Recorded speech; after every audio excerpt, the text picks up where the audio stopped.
오랜만에 Q&A를 한번 해보려고 합니다. 얼마 전에 제가 구독자가 40만 명이 넘었습니다. 진심으로 감사드립니다. 탈모는 없으신가요? 참고로 전 풍성합니다. 탈모... 지금까지 탈모를 고민해본 적은 없는데 어때요? 있나? 구독자님들께 좀 궁금한 점을 남겨달라고 요청을 드렸었는데 700개 넘는 댓글이 달렸어요. 지극히 평범한 저에게 이렇게 많은 분들이 궁금한 점이 있을 거라고 생각도 못했는데 감사합니다. 최대한 많이 답해보겠습니다. 왜 노안인가요? 40살 치고는 젊어.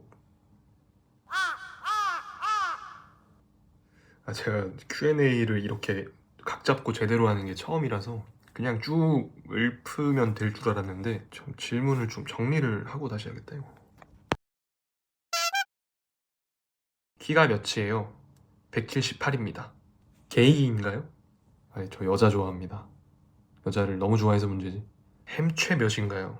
햄최 1입니다. 치킨은 반마리 정도 먹고.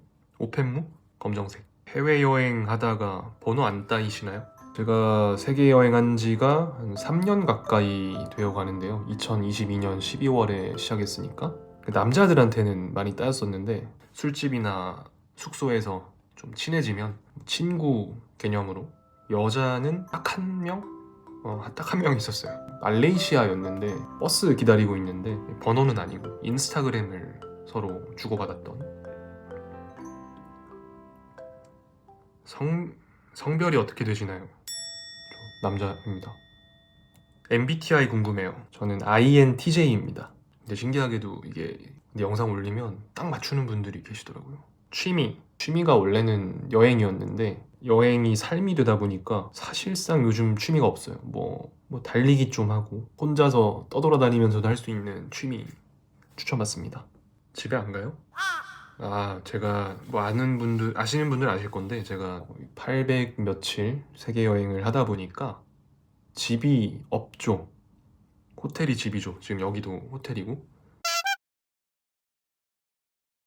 여행하기 전에는 집이 있었는데 당연히 서울에 저희 공덕동에 월세방이 있었고, 근데 여행하면서 그 월세방 빼고 지금은 거처가 없는 상태입니다.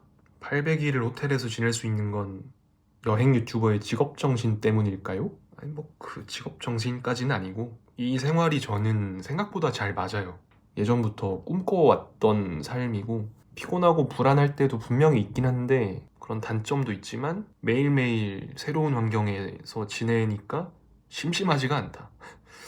그게 스트레스일 때도 있지만 내 집 마련해서 정착하고 싶진 않나요? 제가 1년에 한국에 들어가는 일수가 정확히 세보진 않았는데 평균적으로 한 달을 잡으면 한 달에 4, 5일 정도를 한국에 들어가거든요. 집을 구해보려고 했었거든요. 월세방을. 근데 너무 비싸가지고 지금은 이렇게 살고 있습니다. 부모님이 걱정 안 하시는지 평소 자주 연락하시는지 궁금해요. 참 이게 잘 안 되더라고요. 연락을 하려고 노력은 하는데 아마도 이거 보고 계실 것 같은데 사랑합니다. 짐들은 이 질문을 되게 많이 해주시더라고요. 짐이 어디 있냐. 본가가 경주인데 부모님이 사시는 곳 거기에 보관을 해두고, 그런데 사실 지금 배낭에 메고 다니는 짐만으로도 1년 정도는 여행이 가능합니다. 사계절 옷이 다 들어있고. 이 가방을 아예 그냥 까면서 얘기하면 나을 것 같은데. 가방 속 소지품 정리 컨텐츠 해주세요. 딱 요청하신 분이 있네.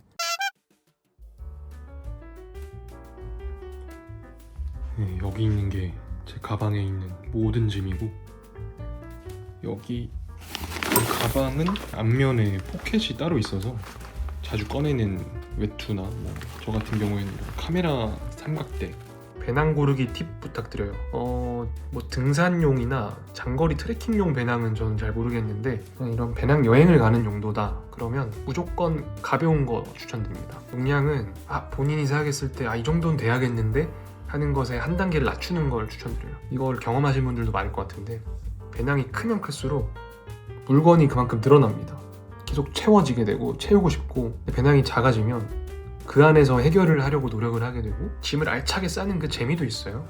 가방에 스태킹이라 하죠. 쌓는 순서가 있거든요. 저는 그거대로 소개하자면 일단 얘 이 비닐봉다리에는 옷가지들, 뭐 내복, 빨래를 해가지고 양말 말리고 있는데 이거랑 선캡, 이 러닝할 때도 쓰고 햇볕 뜨거울 때 쓰고 운동화. 양말은 두 켤레로 다니시는 거 맞죠? 가방에 있는 건 두 개긴 한데 사실상 하나만 신어요. 양말도 기능성으로 사가지고 러닝용, 뭐 자전 사이클링용 이런 거는 빨리 마르거든요. 샴푸나 비누로 빨래할 때 냄새 안 나는지.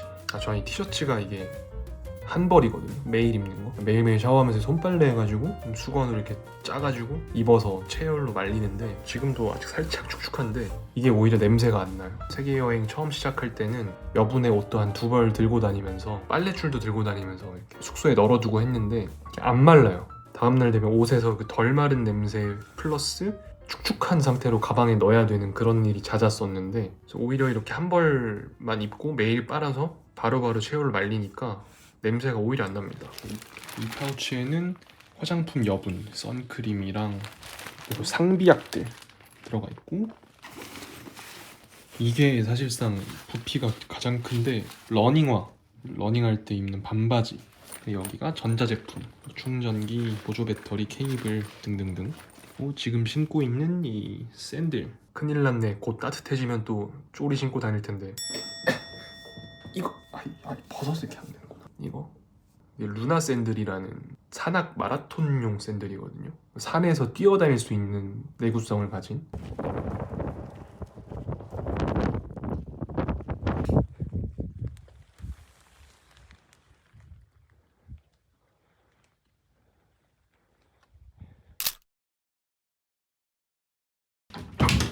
맞다, 옷도 있었지. 여기 외투, 자켓, 패딩, 긴 바지. 그리고 얼마 전까지 입었던 후드티 같은 게 하나 있는데 홋카이도 갔다 온다고 그거는 부모님 댁에 가져다 놨고 뭐 저게 고정이 아니고 필요한 옷이 있으면 또 사고 처분하고 사고 처분하고. 맞다 이거 세면 파우치. 맨 밑 칸에는 뭐 칫솔, 면도기, 치약, 가운데는 스킨케어, 위에는 뭐 연고나 코털 가위 뭐 이런 거, 손톱깎이. 얘는 앞가방인데 우산 항상 메고 다니고 완전 경량. 장바구니 들어가 있고 뭐 지갑, 여권, 매일매일 꺼내 쓰는 것들. 저는 여행 중 숙소를 자주 이동하면 종종 소지품을 두고 가더라고요. 그런 적이 없으신지. 저도 그런 적 있죠. 뭐 신발 잃어버린 적도 있고. 근데 사실 뭐 신발, 옷 이런 거는 잃어버려도 큰 일은 안 나잖아요. 근데 정말 잃어버리면 곤란해지는 거고, 휴대폰, 여권, 지갑 이런 거는 항상 나갈 때 한 번 확인을 하죠. 앞가방에 늘 넣어두고 있는지 확인하고. 연애와 결혼. 연애 경험은 몇 번이신가요? 초등학교 포함해야 되나? 초등학교 포함하면 이정이, 세롬이, 귤이 성인이 된 이후로 3번. 유튜브 시작하시고는 연애하신 적 있으신지요? 네, 있습니다. 혼자 오래 여행하는데 외롭지는 않으신가요? 외로울 때 있죠, 당연히. 외로울 때 당연히 있는데 뭐 어쩔 수 없는 것 같아요. 이렇게 좋은 경험하면서 살고 있는데 포기하는 부분은 있어야 된다고 생각하고 모든 걸 얻을 순 없으니까. 그렇다고 회사 다니고 학교 다닐 때 외롭지 않았었냐를 생각하면 또 그렇지도 않고. 혼자 여행하다가 언제가 제일 외로우신가요? 특정한 상황은 모르겠는데 시기가 있죠. 특히 연말 아니면 친구들이 모이는데 저는 해외에 있어서 갈 수 없는, 아니면 우리나라 이제 벚꽃 피거나 막 그런 나들이 가는 시즌, 뭐 인스타나 이런 데 켜기만 해도 두루두루 놀고 있는 사람들이 많이 나오니까 난 혼자 여기서 뭘 하고 있나라는 생각이 들 때가 있는데, 저도 언젠가는 이런 혼자 여행하는 삶이 끝나고 다시 어울려 살 거니까 지금은 잠깐 참자. 약간 속세를 몇 년 동안 이렇게 벗어나는 것도 좋은 경험일 거야. 약간 이런 마음이 있죠. 커플 여행 기원합니다. 저도 기원합니다. 결혼 계획 있으신가요? 결혼이라는 딱 그 제도는 잘 모르겠는데 혼자서 이렇게 돌아다녀 보니까 누군가와 같이 나누고 싶다는 생각이 들 때가 많이 있어서 함께 그런 걸 나눌 수 있는 사람과 오래도록 같이 살고 싶다는 마음은 있죠. 근데 그게 꼭 결혼이라는 제도 안에서 이루어질지는 아직 모르겠고요. 제가 뭐 어려서 그런지. 너무 철없는 소리라고 생각하실 수도 있는데, 근데 이상적으로 그냥 그렇게 생각을 하고 있는 거고, 근데 또 이렇게 말해놓고 한 1년 뒤에 결혼할 수도 있는 거고, 뭐 알 수 없죠 그거는. 이 질문 좋네요. 지금까지 다녀오신 많은 나라들 중 사랑하는 사람과 꼭 다시 가보고 싶은 곳이 있다면 어디일까요? 이건 뒤에 제가 여행지 추천해달라는 그런 요청들이 좀 있었는데, 그걸 모아둔 파트가 뒤에 정리해둔 게 있거든요. 그때 몇 살까지 여행하실 건가요? 전 세계 나라가 한 200여 개가 있는데 30개 정도밖에 못 가봐서 갈 데가 너무 많아요. 가고 싶은 데도 너무 많고, 그런 것에 대한 욕구가 좀 충족이 되면, 또는 여행보다 삶에 더 중요한 게 있게 되면 그때 그만두지 않을까. 굿즈가 더 많아졌으면 좋겠어요. 작품 구매하고 싶어도 다 솔드아웃이라 아쉽습니다.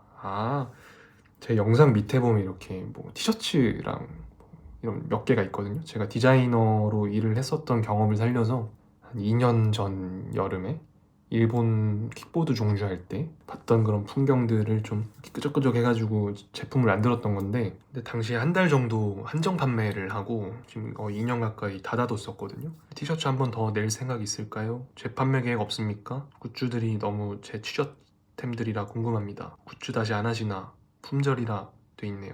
이렇게 찾는 분들이 많을 줄은 몰랐는데, 뭐 간간히 굿즈 관련 댓글이 달리긴 하는데, 그럼 40만이 된 기념으로 40일 동안만 한정 판매를 다시 해보겠습니다.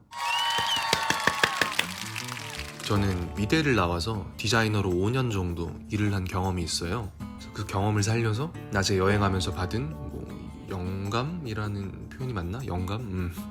을 뭐 밤에 쉬면서 그래픽화한 거죠. 이걸 만들었을 때가 2년 전 여름 도쿄에 있었을 때인데요. 후쿠오카에서 삿포로까지 수동킥보드 타고 일본을 종주하던 중에 2달 정도를 달려서 도착한 곳이 중간 지점 도쿄였고, 도쿄에서 며칠 쉬면서 밤마다 열심히 도안을 그렸던 기억이 있네요. 수동킥보드나 뭐 걸어서나 여행하다 보면 잡생각이 진짜 많거든요. 특히 당시에는 속도에 대한 생각을 많이 했었는데, 왜냐하면 그 누구도 하지 않은 수동킥보드로 일본 종주를 2000km를 한다는 게 뭔가 나만의 속도, 나만의 방식으로 여행을 하는 거니까 뭐 그런 제 모습이 인생의 축소판 같다, 뭐 이런 생각도 자주 했었고, 이 여행이 끝나더라도 나만의 속도로, 나만의 방식으로 인생을 좀 살고 싶다, 이런 생각이 뭐 점점 강해졌었죠. 그런 생각을 가진 상태에서 일본 길거리를 돌아다니니까 뭐 어느 날에는 서행 표지판이 다르게 보이더라고요. 뭐랄까, 저 서행 표지판이 인생을 그렇게 살아봐 약간 이런 느낌이 들었달까. 그래서 일본 거리에서 흔히 볼 수 있는 요소들, 표지판, 자동차 번호판, 이런 것들을 모티브로 저의 생각을 담아서 그래픽을 만들었고, 글자 같은 걸 좀 넣고 싶은데 뭘 넣을까 고민하다가 속도 경쟁을 덜 하는 그런 사람들의 가상의 모임을 하나 만들어야겠다, 실제로 없지만. 그래서 느린 여행자 모임이라는 가상의 모임을 새겨 넣었죠. 숙소비 아끼려고 한 평도 안 되는 넷카페에서 주로 생활을 했었는데, 밤에 그 좁은 데서 할 것도 없고, 그래서 여행 경비에 조금이라도 보탬이 되고자 만들었다가 한 2년 정도 닫아뒀었죠. 정말 감사하게도 재발매 요청을 많이 해주셔서 당시 판매했던 가격 그대로 처음이자 마지막으로 재발매를 결정하였습니다. 이번 한정 판매가 마지막이고요. 앞으로 재발매는 더 이상 없습니다. 고정 댓글에 링크 달아뒀으니까요. 들어가시면 더 자세히 볼 수 있습니다.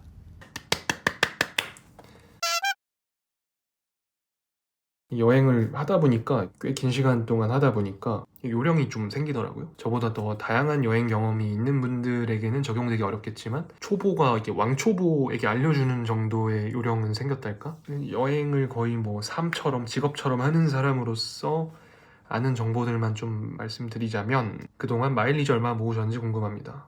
저 비행기를 1년에 수십 번을 타는데, 이거를 한 항공사나 뭐 스타 얼라이언스 맞나? 이런 한 연맹에 소속된 데를 이용해서 모았으면 꽤 많이 모았겠지만, 전 늘 최저가로 그냥 검색해서 저가 항공을 이용하기 때문에 마일리지가 모이지 않습니다.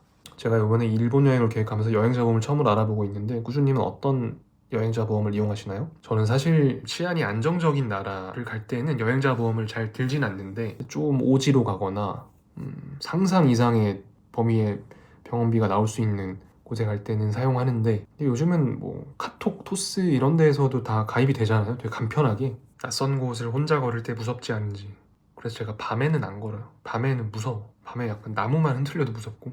현지에서 아플 때 병원 선택. 진짜 현지에서 아프면 진짜 서러운데. 감기나 배탈 이런 게 가장 흔한데, 뭐 더 큰 병은 여행을 중단을 해야겠죠? 감기는 뭐 상비약 들고 다니는 거 먹고 버티는 수밖에 없는 것 같고, 저는 다행히도 지금까지 가장 크게 아팠거나 다쳤던 게 심각하지 않았었거든요. 아닌가요? 나름 심각하다고 할 수 있나? 베트남을 킥보드 타고 종주했었는데, 여기 하노이에서 호치민까지 1800km인가? 3달 정도에 걸쳐서 호이안에서 시골길 가다가 개한테 물려가지고 똥개가 물었어. 베트남 시골개다 보니까 광견병 예방접종을 안 했을 확률이 매우 높아서 광견병 백신을 사람은 물리고 나서 광견병 백신을 맞거든요. 뭐 사후 접종이라고도 하는데. Thì là đây mình cháu cái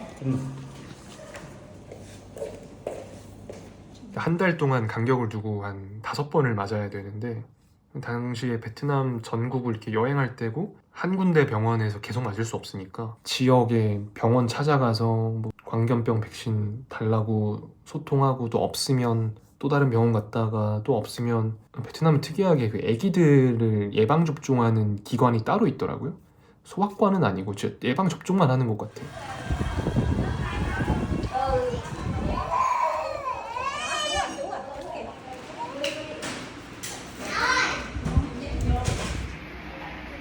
결국에는 그런 데 가서 다 애기들인데 나 혼자 가서 나 혼자 어른이 가가지고 광견병 백신 맞고 뭐 그랬던 경험이 있는데, 뭐 병원 선택은 정말 오지로 가는 게 아니라면 관광 도시에 간다면 병원은 잘 돼 있습니다. 외국인 전용 병원도 있고, 아니면 한인 병원도 있고. 근데 물론 비용이 조금 높을 수는 있는데 귀국을 바로 할 수 있는 상황이 아니라면 돈을 좀 더 쓰더라도 그런 데 가야죠. 여행 시 길 찾기는 구글 지도 하나면 될까요? 웬만한 나라는 구글 지도 하나면 되죠. 숙소 예약이나 컨펌은 어디가 제일 안전할까요? 제일 안전한 거는 공식 사이트지만 호텔 공식 사이트가 비쌀 확률이 높으니까, 근데 저는 주로 아고다, 트립닷컴, 호텔스닷컴, 익스피디아 등등등 이런 데를 경유해서 예약하는데 그게 싸니까. 지금까지 몇백 곳 중에 그런 예약 사고가 있었던 곳이 두세 곳밖에 안 돼요. 예약이 확정됐는데 호텔에서는 확정을 못 받았거나, 아니면 예약을 했는데 24시간 정도 확정이 안 돼가지고 곤란했거나. 그래서 확률상 그렇게 높진 않아서 저는 그냥 싼 데로 하고 있는데, 좀 불안하시면 공홈에서 하는 게 제일 좋다. 장기 여행 가면 들어오는 비행기표 없으면 입국이 안 되는 나라도 있나요? 그렇게 가본 적이 없어서 궁금합니다. 네, 그런 데가 있어요. 그러니까 리턴 티켓이라고 흔히들 말하죠. 제가 경험했던 곳은 싱가포르이 그랬고, 유럽 괜찮았고, 뭐 일본도 저는 편도만 끊고 가고, 베트남도 리턴 티켓이 있어야 된다고 하고 검사하는 때가 있는데, 저는 베트남을 10번은 넘게 입국을 한 것 같거든요. 그럴 때 검사했던 적이 한 번도 없습니다.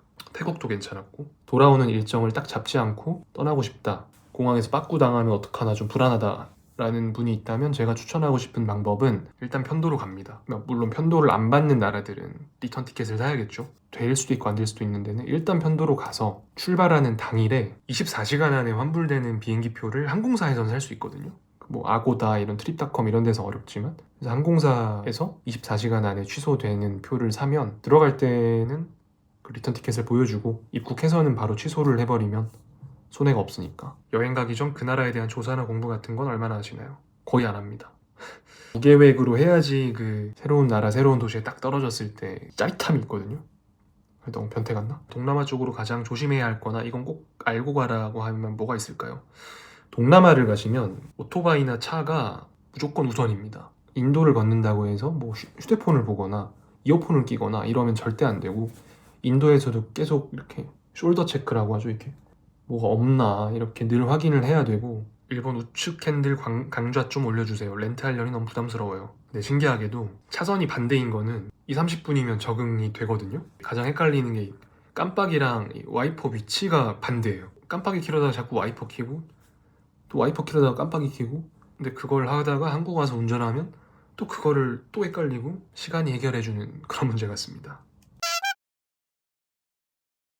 세계 여행을 시작하신 계기가 무엇인가요? 20살에 대학교 가자마자 목표가 겨울방학에 유럽 여행을 가는 거였거든요. 한 달 동안. 어떤 영화를 봤는데 잉여들의 히치하이킹이라고 대학생 4명인가? 5명이서 자퇴를 하고 80만 원을 가지고 1년 동안 유럽 여행을 하는 거예요. 말이 안 되잖아요. 1년 동안 80만 원으로 유럽 여행을 한다는 게. 다큐예요. 픽션이 아니고. 근데 결국 그분들은 1년 동안 오히려 돈을 벌어서 지금도 관련 직업으로 살고 있는 걸로 알고 있거든요. 다큐가 너무 재밌었고 제 인생의 방향을 한번 탁 틀어준 다큐라서 그게 딱 고3 때 봤었는데 20살 때 뭐 유럽 여행을 계기로 조금씩 계속 여행을 하다가 본격적으로 한번 해보자 뭐 이렇게 된 거죠.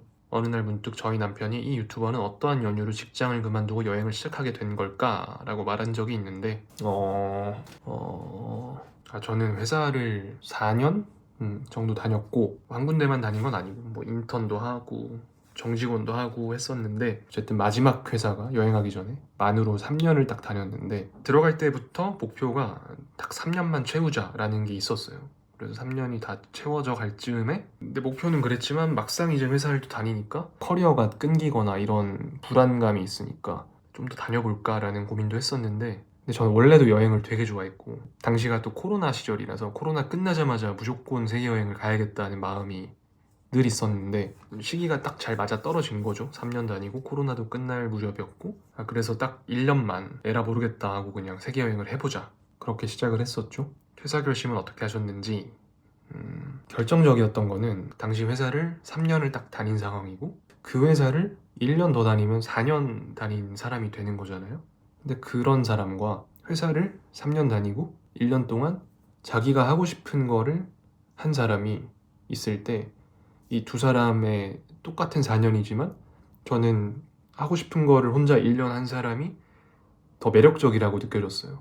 여행이 끝나고 돌아와도 4년 동안 회사만 다닌 사람보다는 더 다양한 경험이 있을 거니까 다시 사회로 돌아갈 때도 유리한 점이 분명히 있을 것 같았고 그게 가장 결정적이었죠. 여행 유튜버를 본업으로 삼게 된 계기가 있으셨나요? 세계 여행은 2022년 12월에 시작했지만 유튜브는 2023년 4월쯤부터 했거든요. 그러니까 여행을 시작할 때는 유튜버를 특히 여행 유튜버를 할 생각이 없었죠. 여행 유튜버라고 하면 좀 활발하고 사람들과 소통도 잘하고 여러 언어도 구사하고 그런 분들이 하는 거라고 생각을 했었기 때문에 전혀 할 생각이 없었는데 근데 여행을 한 5개월 하니까 잔고는 줄어들고 1년 여행은 채워야 되는데 수익을 낼 수단이 없으니까 나도 여행 유튜버를 해볼까라는 생각에 좀 뒤늦게 시작을 하게 된 거죠. 직장 생활할 때와 비교해 본인의 세계관이 어떤 점에서 가장 크게 변화가 있다고 느끼는지 회사 다닐 때는 그 디자이너라는 필터로만 이렇게 세상을 봤었는데 그게 세상의 전부였고 근데 지금은 뭐 여행자 또는 뭐 유튜버, 크리에이터 이런 필터가 또 생겼으니까 당시에 너무나도 협소한 시각으로 세계를 봤었구나라는 생각이 들죠. 뭐 똑같은 문제가 생겨도 조금 더 다양한 해결 방식을 제시할 수 있는 사람이 되어 가고 있지 않나? 그러면 좋겠다? 난관이 적지 않았을 텐데 직장인 마인드로 열심히 하시는 걸까요? 딱 제가 이 마인드로 생각합니다. 지금 내가 힘들어? 회사 다닐 때보다 힘들어? 라고 스스로 질문을 하면 회사 다닐 때보다 훨씬 안 힘들거든요. 너무 행복하고 좋은 거죠. 뭐 전 회사가 좀 빡세기도 했고 한 번은 10시에 출근해서 11시인가 퇴근한 적이 있거든요. 오전 10시에 출근해서 다음날 오전 11시 거기서 좀 하드 트레이닝을 받았기 때문에 뭐 요즘에 뭐 유튜브 하면서 힘들다고 할 수는 없죠. 예전 어떤 영상에서 하신 말씀 중 여행이 끝나게 되면 하고 싶은 일이 너무 많다고 하셨는데 어떤 계획이 있는지 궁금해요. 이게 여행 유튜버, 장기 여행자의 정말 좋은 점인데 늘 새로운 자극이 오잖아요. 늘 새로운 경험을 하고 그러다 보니까 하고 싶은 일들이 자꾸 생겨요. 뭐 예를 들면 최근에 갔던 스페인에서 바르셀로나의 어떤 카페에 갔는데 그 카페가 분위기가 너무 좋은 거예요. 사운드도 너무 좋고 직원들이 이렇게 즐기면서 일하고 있고 그래서 나도 저런 카페를 한번 해보고 싶다는 생각이 크게 들고 또 일본의 어떤 호텔에 갔는데 장작이 딱 로비 중간에 있는데 둘러앉아서 있는 그 경험이 너무 좋은 거예요. 그래서 카페를 하게 되면 장작을 이렇게 나만의 어떤 공간 이런 거를 또 여러 숙소를 가니까 와, 이 숙소에 이런 점이 너무 좋네 하는 좋은 점들이 많거든요. 경험했던 거를 다 녹여서 우리나라에 또 제 고향이 경주니까 경주에다가 뭐 스테이라고 하나요? 뭐 독채 민박, 에어비앤비 그런 거를 딱 하는 것도 너무 좋을 것 같고 뭐그 외에도 차를 자주 마시는데 차 브랜드를 한번 해보고 싶다? 이런 생각도 들고 계속 생겨날 것 같은데 40대가 되면 어떤 일을 하고 하면서 살고 있기를 바라나요? 가장 유력한 거는 지금으로서 뭔가 하나를 깊게 배우는 삶을 살고 싶달까? 예를 들면 1년은 저기 발리 이런 데 가서 서핑만 배워요. 1년 동안. 또 다른 1년은 저기 어디 독일 디자인 학교에 가서 디자인만 배워.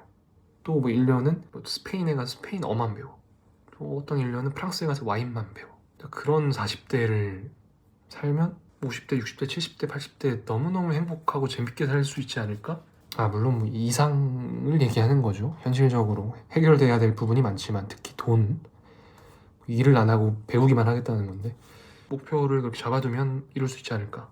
노후 준비가 필요할 텐데요. 장기적인 플랜 어떻게 되나요? 참 모르겠습니다. 지금 그것까지 고민하기엔 제가 너무 어리고 철이 없어요. 꾸준님의 마지막 인생은 어떤 모습이길 기대하시나요? 심오하다. 인생의 마지막?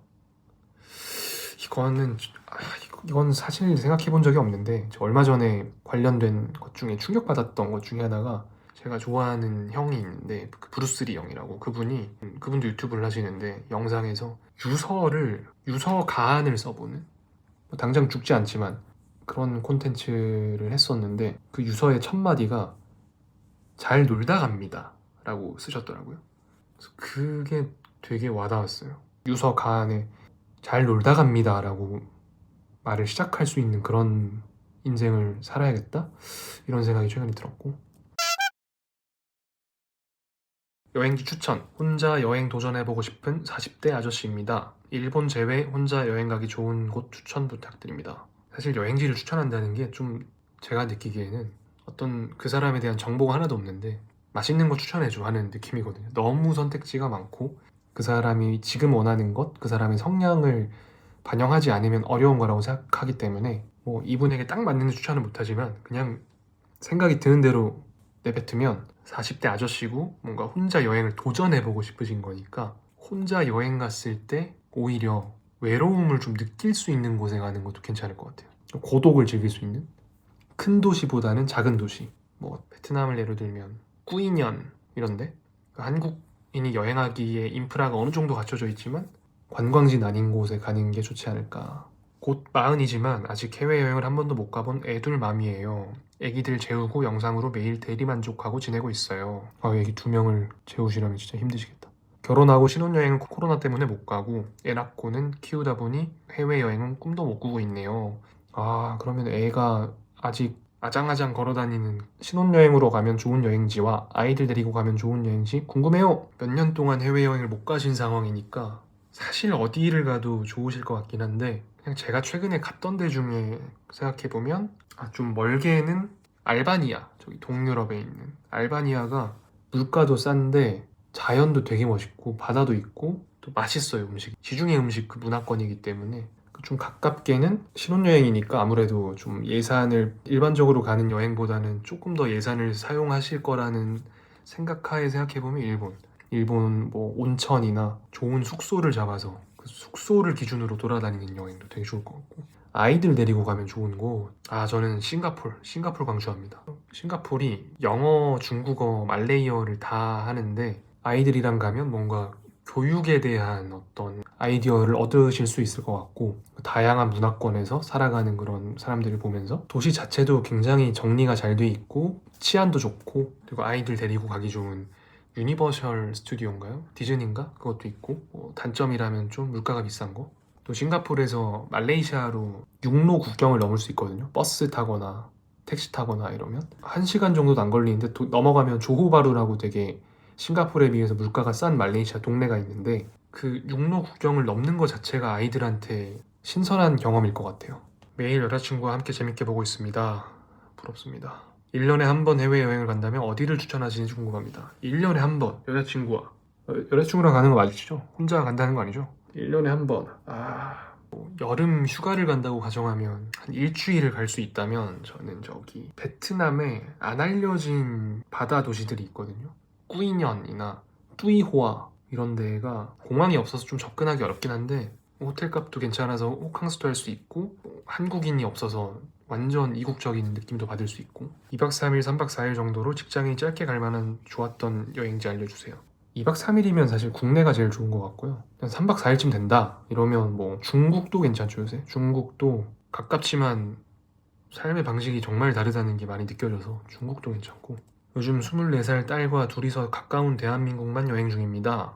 둘이서 안전하게 다닐 수 있는 곳 외국 소개시켜주세요. 대만이 저는 정말 치안이 좋고 사람들이 친절하다고 느꼈었거든요. 대만을 한 달 정도 여행했었는데 제가 아직 일본을 한 번도 안 가봤습니다. 일본 여행을 많이 하셨는데 어느 지역이 가장 좋으셨는지 알려주시면 감사하겠습니다. 일본 거의 전국을 여행해봤는데 물론 안 가본 곳도 있지만 거의 전국.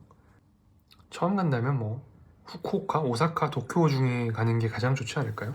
더 소도시 이런 데 가면 기대했던 일본의 풍경이 아닐 수 있고 대도시에 딱 가서 입문하고 좋으면 이제 소도시 찾아가고 해외여행을 한 번도 해본 적이 없다가 이번에 첫 해외여행을 가려고 해요. 혼자 첫 해외여행지 추천해 줄 수 있나요? 일단 너무 부럽네요. 약간 안 본 눈 삽니다처럼 어딜 가도 좋으실 것 같은데? 빠니보틀님이 이런 질문을 많이 받고 항상 대답을 그렇게 한다고 들었던 것 같은데 혼자 해외여행을 가고 싶다는 마음이 들기보다는 가고 싶은 곳이 있으면 저절로 가게 되는 뭐 정확히 이렇게 말을 하신 건 아닌데 저도 거기에 동의를 하기 때문에 첫 해외여행을 가신다면 분명히 가고 싶은 데가 있을 거예요.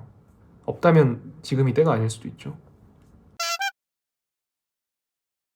브이로그 처음 찍을 때 부끄럽거나 그런 생각이 있으셨나요? 처음에 굉장히 어색했고 저는 셀카도 잘 안 찍거든요. 제 얼굴을 보는 게 좀 거북해서 처음에는 얼굴을 가리고 올렸었죠. 근데 점차 이렇게 카메라 마사지라고 해야 되나? 익숙해지면서 괜찮아졌는데 이것도 뭐 시간이 해결해 주는 것 같네요. 아 그리고 이게 초반 영상과 지금 영상의 목소리가 왜 다르냐라고 여쭤보시는 분들이 있는데 맞아요, 다릅니다. 지금 이게 제 목소리고요. 가장 편한 톤이고 초반에는 일부러 톤을 높였어요. 안녕하세요 지금 이렇게 말한다면 안녕하세요 안녕하세요 이 정도로 좋아하는 유튜버들을 보면 뭐 톤이 다 높고 탁탁탁 꽂히는 느낌이 들어서 나도 저렇게 해야겠다 해서 이 질문을 다시 읽어보자면 뭐 브이로그 처음 찍으셨을 때 부끄럽거나 잘 찍을 수 있을까 뭐 이런 식으로 했었는데 점점 힘이 빠지고 자연스럽게 되면서 지금 목소리가 나오는. 카메라 뭐 쓰시나요? 저는 아이폰 DJI 액션캠 쓰고 있습니다. 처음 시작부터 장비 가지고 하셨나요? 아니요, 처음에는 아이폰 하나로 지금은 이렇게 2개로 하고 있고 드론도 있긴 한데 드론은 잘 안 써요. 혼자 말하면서 돌아다니는 거에 대한 부담이 처음부터 없었나요? 아니요, 이건 지금도 부담이 있어요. 뭐 사람 없는 데서 혼자 말하는 거는 괜찮은데 사람이 좀 있거나 특히 식당 같은 데서 이렇게 좀 부담스러워가지고 말 안 하고 그냥 찍고 먹을 때도 있고. 영상에서 음식점 맛있다고 할 때는 가격 대비인가요? 진짜 맛있어서 맛있다고 하는 건가요? 딱 먹었을 때 맛있는 건 맛있다고 하는 거고 맛있다는 말이 없으면 그냥 그런 겁니다. 대만 편은 없나요? 본격 세계여행 시작을 대만으로 했었는데 그때는 유튜브를 하지 않았어서 인스타그램에 기록 정도 남겼었고 그래서 영상이 없어서 아쉽네요. 베트남 종주 영상 풀버전 보고 싶습니다. 아, 베트남을 제가 한 3달 정도 여행했는데 후반쯤에 이제 유튜브를 시작해서 그 전에는 찍어둔 영상이 없어요. 뭐 휴대폰 세로로 이렇게 찍은 게 있긴 한데 그런 것들을 좀 모아서 풀버전을 만들어 볼까 이런 생각이 있기도 하고. 유튜브 몇 년 만에 10만 달성하셨나요? 이건 저도 좀 봐야 되는데 보면 이렇게 올라가서 이렇게 해서 뭐 이때쯤 10만이 됐네요. 구독자 남녀 성비, 연령대별 비율 궁금합니다. 남자분들이 압도적으로 많죠. 연령대는 이렇게 고르게 봐주시고. 유튜브 수익으로 여행하시기 충분한가요? 여행지마다 다를 것 같은데 동남아처럼 물가 싼 데는 유튜브 수익만으로도 여행이 충분히 되고요. 조만간 미국을 갈 계획인데 물가가 장난 아니니까 항공권도 꽤 비싸고 유튜브 자체 수익만으로는 여행이 안 되죠. 광고를 받을 수밖에 없는 게 그런 늘 싼 여행지만 갈 수는 없으니까 광고 받은 돈을 이제 그런 여행지 갈 때 사용하는 거죠. 그리고 뭐 저도 31살이고 여행을 아무리 좋아한다고 하지만 5년 뒤, 10년 뒤의 삶에 대한 걱정과 고민도 항상 있기 때문에 당연히 저축을 하면서 하는 거고 세상이 좋아졌죠. 여행하면서 유튜브라는 수단으로 돈을 벌고 여행 경비를 마련하고 심지어 저축도 할 수 있고 시기를 잘 타고났다고 생각합니다. 지출은 저축한 돈으로 하시는 건지 다른 수입원도 있으신 건지. 세계여행 시작할 때 제가 정확히 기억하는 게 내일 채움 공제라고 청년들이 이제 회사를 3년 4년인가 이렇게 다니면 이렇게 돈을 좀 모으면 마지막에 한 1,500만 원 정도로 불려줘요. 적금이 있는데 그거 플러스 퇴직금 그리고 가지고 있던 거 해서 대략 한 2천만 원을 딱 들고 시작했는데 2천만 원으로 1년 여행이 당연히 안 되죠. 그래서 유튜브도 시작해보고 중간에 뭐 굿즈도 팔아보고 중간에 뭐 한국에 잠깐 가서 쿠팡 상하차 알바도 한번 해보고 또 인터뷰 이런 걸 하면 몇십 10만 원 20만 원 이렇게 주는 게 있어서 그런 것도 해보고 그랬는데도 1년 마지막쯤에는 결국 적자인 상태로 카카오뱅크 비상금 대출 받아서 여행을 했는데 다행히도 그 1년의 마무리쯤에 유튜브 채널이 성장을 하기 시작해서 그 이후로는 유튜브에서 버는 돈으로 여행을 하고 있는 거죠. 질문이 생각보다 많네요. 목이 점점 쉬어가고 있어요. 편집된 영상이라 짧게 느껴질 수 있겠지만 지금 한 3시간 넘게 떠들고 있습니다. 목이 점점 가더라도 양해 부탁드립니다. 주로 혼자 있다 보니까 사람이랑 말을 막 할 일이 많이 없어가지고 오랜만에 얘기했더니 부모님이 걱정하시지 않나요? 뭐 걱정을 하시죠. 하는데 걱정을 안 끼쳐드려야 되는데 그 방법을 잘 모르겠어요. 이제 연락 잘하고 이러면 될 텐데 또 그게 실천하기가 좀 어려워. 불효자는 놉니다. 촬영할 때 방향 가리키거나 설명할 때 손동작이 좀 특이하던데 이유가 있나요? 아 이렇게 뭐 이렇게 하거나 처음에는 이렇게 뭐 어디를 가거나 뭐 지도를 가리킬 때 이렇게 했었거든요. 여기 갈 거다. 지도 보는 분 입장에서는 이게 삿대질로 느껴질 수 있잖아요. 그래서 공손하게 그래서 이렇게 하고 있죠. 이렇게 하는 또 다른 이유가 있는데 회사 다닐 때 어떤 동료 중에 한 사람이 늘 다른 사람의 의견을 물어볼 때 어떻게 생각하세요? 뭐 이런 식으로 물어보는 분이 있었는데 좀 존중받는 느낌이 들어서 기분이 좋더라고요. 그래서 이렇게 꾸준님 영상 항상 재밌게 보고 있는 여행 유튜버입니다. 시청자들이 굳이 저를 봐야 하는 이유를 만들어야 되는데 이거 쉽지 않네요. 어떻게 답을 찾으셨나요? 제가 뭐 이런 조언을 할 입장은 아니라고 생각하는데 그냥 제가 경험했던 것 중에 신기했던 거는 뭐 이런저런 행동하는 거를 영상을 올리면 신기하게도 보시는 분들이 저의 장점, 단점을 찾아서 댓글에 올려주세요. 그럼 뭐 장점은 좀 살리고 단점은 줄이는 방향으로 고민을 했던 것 같네요. 화이팅입니다. 편집 프로그램 뭐 쓰시나요? 전 어도비 프리미어 씁니다. 계속 여행 유튜버를 하신다면 조금은 여유롭고 광고도 받으시니 다른 컨셉의 여행을 할 건지 궁금합니다. 2년 정도의 기간 동안 채널에 올린 영상이 150여 개가 되는데 그 안에서도 계속 변화가 있었고 앞으로도 계속 변화가 있을 거라고 생각해요. 초심을 얘기하는 분들이 꽤 있는데 그 초심이라는 게 저는 사실 오래도록 여행하면서 살 수 있는 삶, 여행하면서 돈도 벌 수 있는 삶 이런 게 저의 초심이라서 자연스럽게 변해가겠죠? 굳이 어떤 특정한 컨셉을 지키고 싶지는 않습니다. 그건 너무 자기적인 것 같아요. 사람들이 이걸 좋아하니까 난 이렇게 해야지 라고 계속 이렇게 하는 거는 지속 가능하기도 어려울 것 같고 시청자랑 같이 여행 가실 생각 있으신가요? 구독자와 함께하는 여행이 있으면 좋겠습니다. 네, 지금 계획을 하고 있습니다. 근데 구체적인 방법을 아직 찾지 못해서 가능하면 올해 안에 해보고 싶은데 구독자 별명으로 꾸중이 어떠신가요? 구독자 별명 이런 걸 하는 채널들이 있잖아요. 저는 좀 회의적인 입장이라서 사실 저도 유튜브 채널을 운영하지만 시청자로서 유튜브를 볼 때가 더 많거든요. 구독하는 채널이 여러 개인데 갑자기 안녕하세요 뭐 꾸중이님들 이러는데 저는 꾸중이가 된 적이 없는데 거기 갑자기 소속시키는 게 좀 거리감이 느껴지더라고요. 그래서 그냥 담백하게 구독자님들 굿즈 재발매 새로운 굿즈 네, 아까 한번 말씀드린 대로 40만 된 기념으로 40일 동안만 좀 새로 열어보려고 합니다. 밑에 영상 밑에 이렇게 뜰 거예요. 팬미팅 안 하시나요? 팬미팅을 한다는 게 저는 너무 신기해요. 저는 혼자서 그냥 여행하면서 중얼중얼 하는 걸 올리는 사람이고 일반인이고 되게 평범한 사람인데 팬이라는 개념이 저는 너무 어색하고 더군다나 팬미팅이라는 단어는 저와는 거리가 매우 먼 단어라고 생각을 하고 그래서 구독자분들을 만날 기회가 있으면 만나는 거는 환영이지만 막 뭐 팬미팅 뭐 이런 형태로 하는 거는 생각이 없습니다 아직. 킥보드 아시는 분들도 계시겠지만 제가 세계 여행의 시작을 킥보드로 했고 수동 킥보드 대만을 종주했고 베트남을 종주했고 일본을 종주했고 태국도 조금 종주하다가 그만뒀고 그 이후에도 뭐 한국 국토 종주도 하고 일반적이지 않은 아이템이다 보니까 킥보드가 어쩌다 보니 저의 특징 중에 하나가 됐는데 관련해서 여쭤보시는 분들이 많이 계신데 킥보드 여행 아이디어는 어떻게 얻으셨나요? 퇴사하던 해로 거슬러 가는데 2022년 초 이제 퇴사하고 내년에는 세계 여행을 할 건데 이왕 1년 동안 하는 여행을 그래서 남들이 안 하는 방식으로 좀 여행을 해보고 싶다. 원래도 좀 괴짜 기질이 있기도 했고 그래서 고민을 하다가 제가 대학생 때 수동 킥보드를 타고 통학을 했었거든요. 캠퍼스에서 자취방까지. 그때 타던 그 킥보드가 딱 떠오른 거예요. 수동 킥보드를 여행 수단으로 사용할 수 있을까? 검색을 해봤는데 킥보드를 타고 세계 여행을 하는 사례가 한국에는 제가 찾은 바에 의하면 없고 세계적으로도 정말 10명이 안 되는 되게 유니크한 여행 방식이더라고요. 그래서 거기에 더 끌렸고 한번 테스트는 해봐야 되니까 2022년 10월쯤에 킥보드를 딱 타고 제주도를 한 바퀴 돌아봤죠. 제주도 한 바퀴가 200km인데 4일 걸리더라고요. 그러니까 하루에 50km씩 가는 게 큰 무리가 아니더라고요.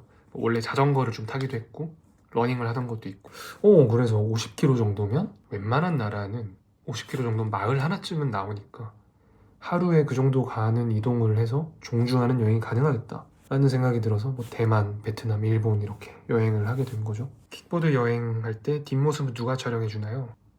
드론이 해줍니다. 켜두면 이렇게 저를 인식을 해서 자동으로 따라오거든요. 싱싱이는 이제 안 타나요. 또 타고 어디를 가볼까 지금 계획 중인데 어디를 갈지 모르겠어요. 국내 여행을 킥보드 타고 하는 것도 재밌었어가지고 또 해볼까 싶기도 하고 추천받습니다. 어디가 좋을까? 25살 대학생입니다. 꾸준히 유튜브 보고 수동 킥보드 따라서 샀어요. 킥보드 타고 국내 여행 가는 생각인데 여행 팁 부탁드려요. 25살 대학생분이 이렇게 여쭤보시니까 딱 떠오른 생각이 있는데 그냥 타보세요. 그냥.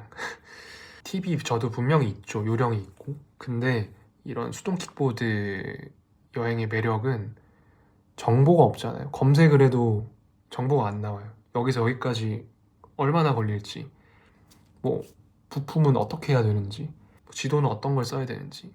그게 저는 되게 매력이라고 생각을 하거든요. 검색해도 나오지 않는 정보를 내가 만들어가면서 여행하는 그 재미. 국내 킥보드 국토 종주에서 실제로는 중간에 본가도 다녀와서 한 달은 걸린 것 같다고 하셨는데 특정 지점에서 본가에 다녀온 뒤 그 지점에 돌아와서 이어서 가신 건가요? 네, 당시에 추석이 껴있어가지고 잠시 숙소에 킥보드를 맡기고 집에 갔다가 다시 와서 탔었죠. 터널을 무서워하는 특별한 이유가 있는가요? 일본 킥보드 종주할 때 터널을 되게 자주 건넜는데 짧은 터널은 그래도 괜찮은데 긴 터널 가면 차 안에서 들리는 소리랑 차 밖에서 들리는 소리가 아예 다르거든요. 진짜 고래 뱃속에 들어가는 느낌이라 해야 되나? 막 우웅 하는 소리가 계속 나고 또 일본 터널이 어두운 경우가 많아요. 막 굉음이 들리는 어두운 터널을 계속 가다 보니까 공황장애가 어떤 건지 약간은 알게 됐달까? 싱싱이를 선물해준 게 아까운 적이 솔직히 있으셨는지 궁금합니다. 태국에서 한번 까오라는 친구한테 킥보드를 타다가 선물했고 또 우리나라 국토 종주하고 남해 해남 땅끝 도착해서 또 거기 있는 가족한테 선물했는데 한 번도 아까운 적은 없었고 오히려 좀 속이 시원하달까? 그렇게 장기로 여행을 하고 나면 마지막쯤에는 솔직히 지친 느낌이 들거든요. 그래서 얘를 털어버린다 이런 생각이 드니까 시원하기도 하고 까오가 잘 타고 있을지 모르겠네요. 딱 보러 가고 싶은데 또 완전 태국 시골 마을이라서 가려면 쉽지 않아서 날 잡아서 한번 기회 되면 이 파트는 뭐 어느 여행지를 갈 생각이 있냐 이런 거 여쭤보시는 분들에 대한 대답, 여행 전반에 대한 뭐 이런 질문들, 한 번 킥보드 종주나 도보 일주를 하고 나면 체중이 어느 정도로 빠지는지 궁금합니다. 어마어마하게 빠지죠. 지금은 이렇게 뱃살이 좀 잡히는데 한창 종주하고 이럴 때는 몸에 진짜 군살이 하나도 없고 하루 종일 땡볕에서 해 뜰 때부터 해질 때까지 그러고 있으니까 그땐 땀도 많이 흘리고 이러니까 피부도 깔끔해지더라고요. 지금은 막 뭐 나고 여기도 뭐 나고. 여행 철학이 있으신가요? 이것만은 절대 하지 않는다. 이건 꼭 해본다. 꼭 해본다는 어떤 도시에 가면 목적지 안 정하고 정처 없이 걸어보기. 관광지 이런 데를 찾아가는 것보다는 그렇게 해야지 그곳 사람들의 삶을 더 들여다볼 수 있다고 생각해서 절대 하지 않는다는 쓸데없는 짓. 뭐 유흥, 도박. 이발은 어느 나라에서 하시나요? 이발은 인천공항 근처에 제가 자주 가는 미용실이 있어요. 무슨 나갈 때나 들어올 때나 또 자를 때가 아마 된 것 같긴 한데 저 대신 산토리니 가주실 수 있나요? 10개월 전에 그리스를 갔었거든요. 산토리니가 그 포카리 스웨트 라라라라라 막 그거 거기잖아요. 그래서 거기를 가려고 했는데 혼자 거기를 가는 게 갑자기 너무 싫은 거예요. 저기는 누군가와 같이 가야겠다. 그래서 아껴두고 있습니다. 몰디브 가실 생각 있으신가요? 몰디브도 딱 마찬가지. 수상가옥에 막 호텔 있고 막 이런데 거기 혼자 가서 뭐 하겠어요. 그리고 많은 분들이 어디 여행 이렇게 추천을 해주세요. 일본 동남아 장기 여행 계획, 오토바이 일주, 자전거 일주, 헝가리 여행, 남미, 아프리카, 인도, 뉴질랜드 캠핑카, 미주. 전 너무 좋은 게 이렇게 여행을 좋아하고 앞으로도 여행을 할 건데 아직 안 가본 데가 너무 많아요. 특히 저는 유럽, 아시아만 가봤거든요. 아메리카나 아프리카를 안 가봤는데 한두 달 내로 북아메리카는 한번 가볼 계획이고 또 거기 가게 되면 또 남미 쪽도 갈 것 같고 또 아프리카도 언젠가 가보고 싶고 그냥 여행을 좀 오래 한 분들을 직접 만나서 얘기해보거나 간접적으로 들어보면 긴 시간 동안 너무 많은 곳을 갔기 때문에 여행의 흥미를 잃게 되는 분들도 있더라고요. 저도 그게 되게 자연스러운 수순이라고 생각하는데 저는 아직 여행을 한 지도 3년이 아직 안 됐고 일반적인 사람에겐 길 수 있지만 여행을 너무 좋아하고 거의 직업이자 삶이 돼버린 사람에게 3년은 너무 짧은 거거든요. 그래서 아직 시간도 많고 갈 곳도 많아서 아주 좋다. 한 달 살이가 유행하고 있는데 어디서 하고 싶으신지. 글쎄요, 한 달 정도 산다고 하면 목적마다 다를 것 같아요. 정말 호기심을 채우고 싶다면 아프리카 이런 데 갈 것 같고 좀 쉬고 싶어 이러면 휴양지 갈 것 같고 언어를 배우고 싶어요. 일본이나 뭐 결국 다 가고 싶다는 거네. 지금으로서 1등 만약에 내일부터 한 달을 딱 가서 살아야 돼. 그러면 연변. 한국말도 통하고 식문화도 재밌을 것 같고 겨울은 매우 춥지만 지금 시기에는 기후도 괜찮고 한국인으로서 세계 여행하면서 느끼시는 점 인종차별 당한 적 있나요? 사실 여행하기 전까지만 해도 한국 국적을 가지고 태어났다는 게 자랑스러웠던 적이 많이 없는데 세계를 좀 돌아다니다 보니까 한국 국적을 가지고 태어났다는 게 너무나도 행운이고 뭐 여권 파워도 세고 뭐 호의를 많이 받을 때가 있죠. 한국인이라고 뭐 환영해주고 인종차별은 거의 없습니다. 여행 오래 하거나 해외에 오래 산 분들한테 물어보면 공통적으로 말할 거예요. 오히려 그 지역은 원래 불친절한 문화고 뭐 원래도 주문하면 오래 기다려야 되고 한국인이 아니고 현지인에게도 그렇게 대하는 문화인데 아 이거 인종차별이다 라고 좀 오해하는 분들이 많은 것 같고 실제로 다녀보면 한국인이라서 차별을 당하는 것보다는 한국인이라서 덕을 보는 경우가 훨씬 많습니다. 여행을 할 때 다음 목적지를 정하는 기준이 따로 있나요? 그냥 마음이 끌리는 대로 다니는지 궁금합니다. 항공권 검색 앱을 켜서 지금 있는 지역에서 싼 항공편을 한번 봅니다. 쭉 보다 보면 하나쯤 하는 게 나와요. 그럼 거기를 갑니다. 또는 뭐 이 시기에 가야지만 즐길 수 있는 계절을 타는 곳 있잖아요. 최근에 다녀온 홋카이도 이런 데는 겨울에 가야지만 그 눈을 볼 수 있으니까. 아니면 광고 같은 걸 하게 되면 특정 도시를 가달라고 하는 광고가 있어요. 그러면 거기를 가거나. 가장 좋아하는 나라 또는 도시가 어디인가? 사람이 좋다고 느낀 여행지는 어디인가요? 이 두 개가 딱 맞물려 있어요. 가장 많이 받는 질문 중에 하나가 이거거든요. 가장 좋아하는 나라가 어디였냐? 근데 그럴 때마다 늘 드는 생각이 뭐 거기가 엄청 예뻤고 맛있는 걸 먹었고 그런 것보다는 사람 사이에 그 에피소드까지도 아니야. 그냥 식당에 갔는데 어떤 사람이 저에게 굉장히 환하게 웃어줬고 그런 작은 부분, 사람 하나만으로도 좋아지는 게 있더라고요. 그래서 저는 사람이 좋다고 느낀 여행지가 가장 좋았던 나라, 도시인데 너무 많아요, 그게. 호텔 조식을 잘 안 드시는 이유. 이걸 눈치채신 분이 있네요. 예리하신데? 이유가 크게는 두 가지인데요. 일단 첫 번째는 조식이 불포함된 플랜으로 예약을 할 때가 가장 많고 그게 싸니까. 두 번째는 포함이 돼 있어도 안 먹을 때가 있어요. 제가 아침을 원래 잘 안 먹어 버릇해가지고 아침을 과하게 먹으면 하루 종일 이렇게 더부룩하더라고요. 그 밖에 이런저런 질문들을 남겨주셨는데요. 왜 꾸준히라고 이름 지으셨나요? 이렇게 여행을 시작하면서 인스타그램 채널을 먼저 팠었어요.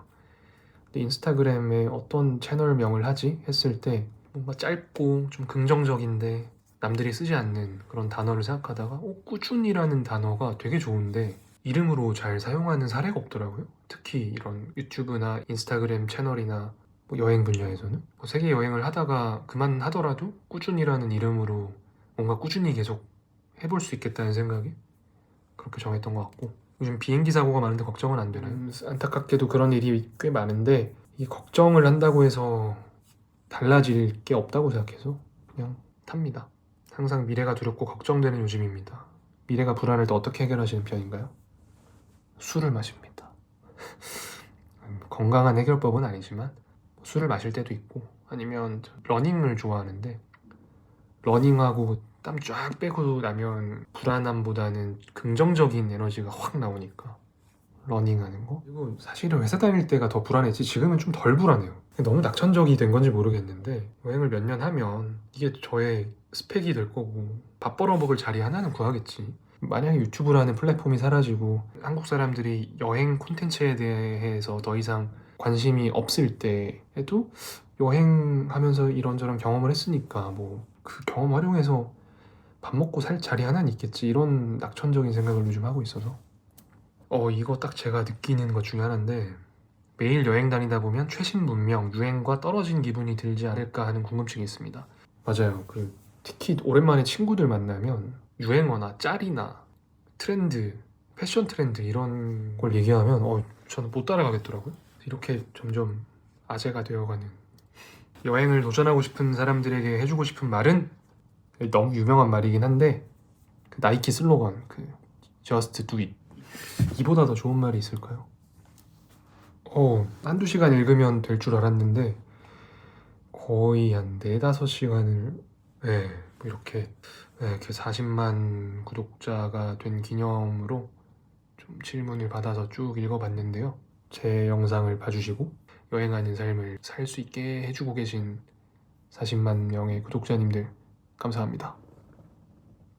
다음 영상에서 만나요. 안녕.